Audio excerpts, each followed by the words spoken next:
9 de la mañana, 23 minutos, abordamos otros temas de actualidad porque las Academias Nacionales de Ciencias, Ingeniería y Medicina impulsan un plan para que los jóvenes estudien ciencias de forma temprana, la llamada educación STEM. Un desafío para Uruguay en su futuro, sobre todo. De este tema vamos a hablar en esta mañana con el ingeniero Julio Fernández, presidente de la Academia Nacional de Ingeniería y vicerrector de ORT. Bienvenido, ¿cómo le va? Muy bien, muchas gracias por la invitación, buenos días. Me gustaría comenzar por el principio, que es contarle a la gente, creo que todo el mundo no lo tiene claro, ¿qué es la educación STEM? Bueno, la sigla STEM es las iniciales en inglés de Ciencia, Tecnología, Ingeniería y Matemática. Y la educación STEM es la formación en esa disciplina. Nosotros desde las academias pensamos que es un tema importante. Primero porque el país que vamos a tener dentro de 25 años depende de lo que estemos enseñando hoy, de lo que logremos en la educación de hoy. Y además porque la educación STEM es importante, no solamente por sus aplicaciones y por la importancia que tiene para el desarrollo del país y para poder tener industrias más complejas, sino también porque es importante para la ciudadanía, para comprender un montón de temas que el ciudadano tiene que comprender y decidir todos los días. Y tiene además otros resultados personales, porque ayuda a la curiosidad, a la investigación, a comprender los problemas, a tratar de basar las decisiones en la realidad y no en una verdad revelada o en lo que dice alguna persona de referencia. Entonces nos parece que es un tema muy importante para jerarquizar y por eso es que estamos tomando esta iniciativa. ¿Cómo incide en el desarrollo también de esas personas que lo inician a una edad temprana, ¿no? En eso del poder pensar, del poder razonar desde otro lugar, del poder descubrir y sobre todo ese interés que despierta en muchos, ¿no? Sí, ya José Pedro Varela en la Educación del Pueblo hace casi 150 años decía exactamente eso mismo, que el estudio de esta disciplina es importante para desarrollar la curiosidad, la capacidad de entender, la capacidad de comparar, de tener su propia opinión sobre las cosas basada en la realidad. ¿Se puede pensar, por ejemplo, en un paralelismo con lo que ha ocurrido a nivel del Plan Ceibal, que se inició hace ya, se podría decir, unos 15 años prácticamente, tal vez un poquito más, y que al día de hoy genera olimpiadas de robótica, chicos que han ido a Estados Unidos a descubrir nuevos horizontes? Claro. Muchos de ellos emigraron del país justamente por ese interés y esa vocación que se despertó.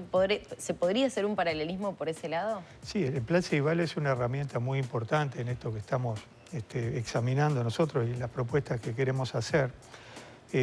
Yo siempre hago la comparación con el fútbol.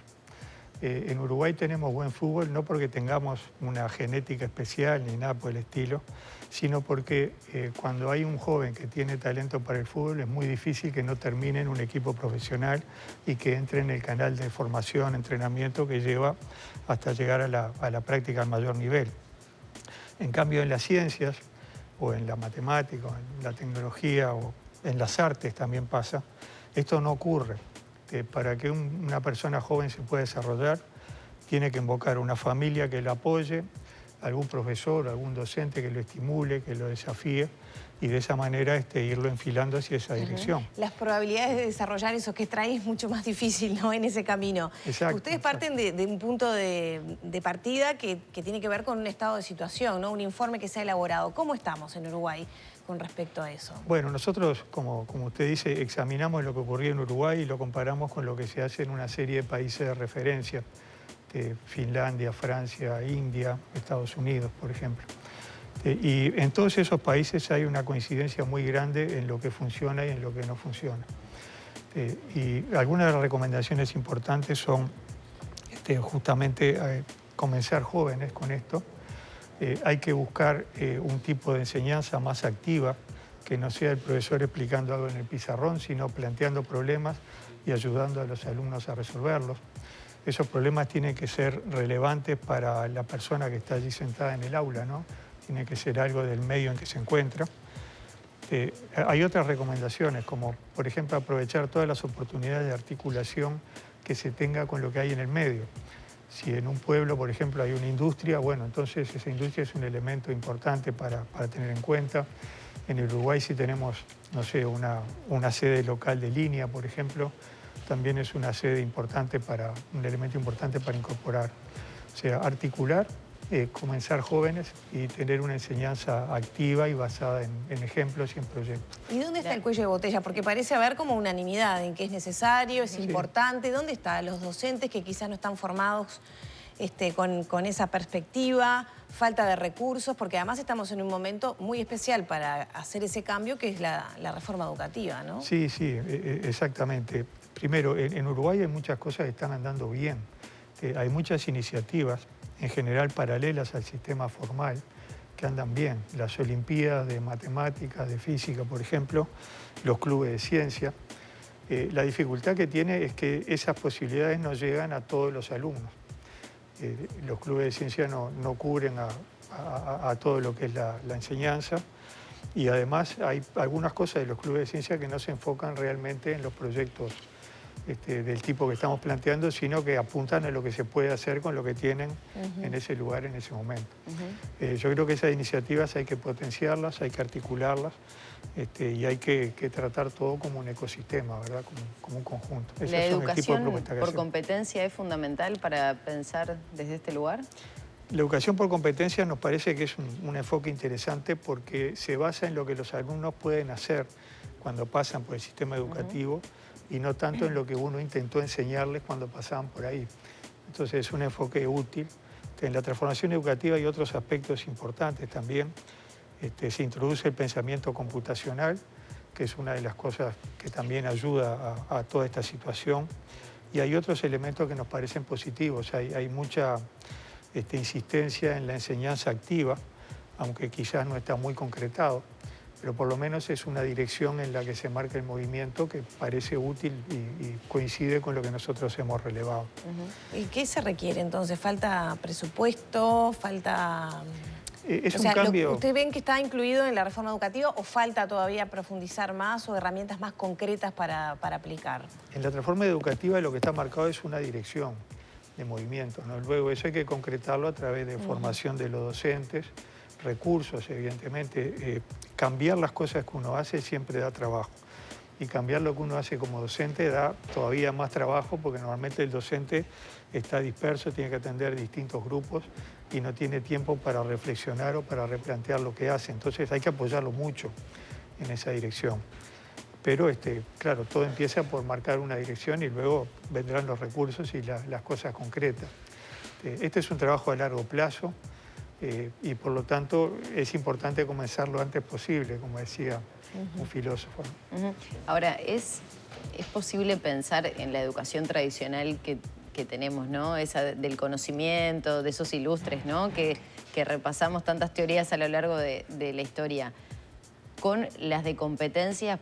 Digo, ¿se pueden mezclar los dos? Porque también la crítica a alumnos resistentes a esta transformación educativa viene un poco por ese lado, porque se requiere de ese conocimiento. ¿Pueden convivir para, en definitiva, terminar haciendo una síntesis importante de cara a este tipo de educación? Desde luego que sí. Yo creo que no son cosas contrapuestas. Lo que estamos buscando acá es una mayor efectividad en lo que los alumnos aprenden al final. Y también hay otro elemento muy importante que es tratar de evitar el aburrimiento en las clases. A mí me parece que muchos de los problemas que tenemos en la educación hoy es porque los alumnos se aburren en la clase, están acostumbrados a otro ritmo de las cosas, tienen un montón de elementos de distracción, quizás mucho más de lo que teníamos en mi época cuando yo era joven. Sí, probablemente vinculado a la tecnología también, la distracción. Vienen de la tecnología. Por otro lado, la tecnología también abre un montón de oportunidades para hacer cosas nuevas que antes no se podían hacer. Y me parece que lo que falta es justamente poder poner todo eso junto y empujar en esa dirección. Hace algunos días Robert Silva ponía un ejemplo, que estaba dando clases en UTU y señalaba que, bueno, que él permitía tener los teléfonos y demás, ¿no? Entonces en un momento le dice, ¿pero qué está haciendo? Mirando el celular, dice, no, estoy buscando la ley que dijo que iba a mencionar ahora, entonces ahí la tengo. Y claro, y en realidad se puede incorporar la tecnología al aula y a los centros educativos como para potenciar un poco esa realidad. A mí me parece que esas son cosas para usar a favor y no tratar de prohibirlas o limitarlas. Yo doy un curso y en el curso a menudo les pongo ejercicios a los alumnos. Los alumnos me dicen, pero me falta este dato. Digo, bueno, buscalo, tenés el teléfono ahí. Claro. ¿Cuál es la densidad, no sé, del clorobenceno? Bueno, buscala, si no la tenés. Los alumnos van a vivir en un mundo donde esa es la forma natural de trabajar. Claro. No puede ser que les enseñemos como si estuviéramos todavía en el siglo XIX. Claro. Y a propósito de bueno, justamente planificar con este concepto, ¿no? De cosas medibles, analizables, ¿hay objetivos medibles ya puestos a corto, mediano y largo plazo en el tema del desarrollo de las STEMs en la educación? Lo pregunto también porque hay un dato de la realidad que son las matrículas de las diferentes carreras que están vinculadas a ciencia y tecnología, que todavía son minoritarias, ¿no? Sí, es cierto. En el Uruguay, al nivel terciario, llega más o menos el 16% de la gente al área de tecnologías. Es un porcentaje menor de lo que ocurre en otras sociedades.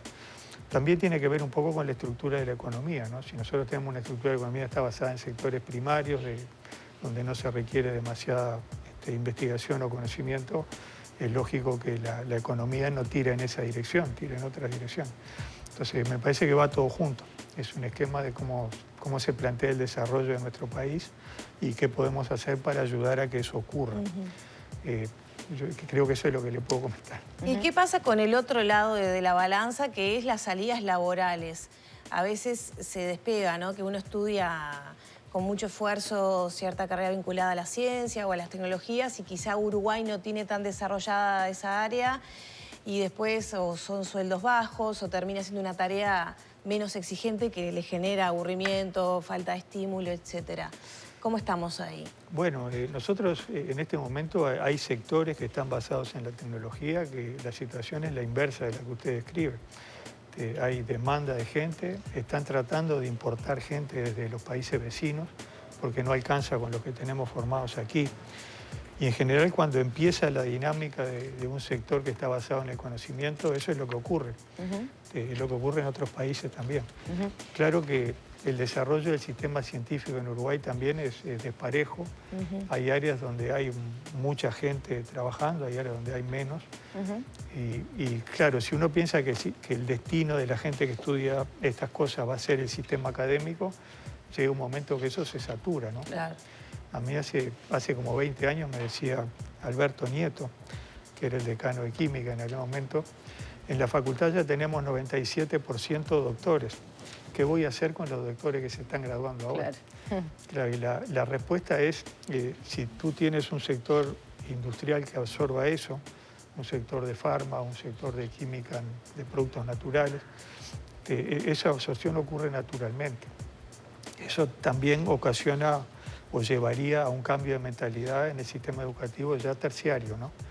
De que no pensemos solamente en que esa gente que formamos a nivel muy avanzado va a terminar dentro de nuestro propio sector, sino de ayudarlos a que busquen un camino por fuera de eso, que eso incluye también la creación de empresas tecnológicas, que es algo que ha avanzado bastante en nuestro país en las últimas décadas y que también es un camino para ese desarrollo que necesitamos.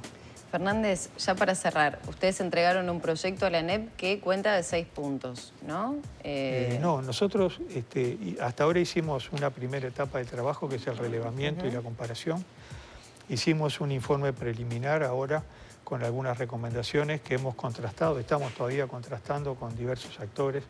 Hemos hablado con el Ministerio de Educación, con la gente del Plan Ceibal, con la ANEP muchísimo, sobre todo con el Centro de Formación en Educación y con otras personas que son referentes del sistema para contrastar estas recomendaciones. Que pasan un poco por el tema de reforzar los clubes de ciencia a nivel de todo el territorio nacional.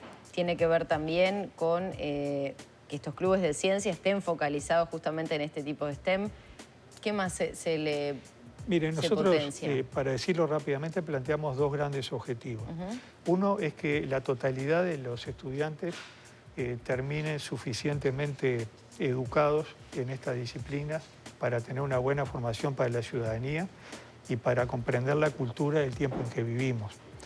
Y tenemos otro objetivo, que es no perder a la gente que tiene talento e interés por este tema. O sea, tratar de enfocarlos, ayudarlos, apoyarlos, porque con ese grupo es con que podemos desarrollar toda esta disciplina en el futuro y contribuir al desarrollo del país. Fernández, muchísimas gracias por acompañarnos en esta mañana y por poner sobre la mesa también este tema en discusión. Muy amable. Gracias a ustedes. Para nosotros es muy importante poder jerarquizar esto ante la opinión pública, porque son temas importantes, pero de largo plazo. Sin duda. Muchas gracias. Muchas gracias.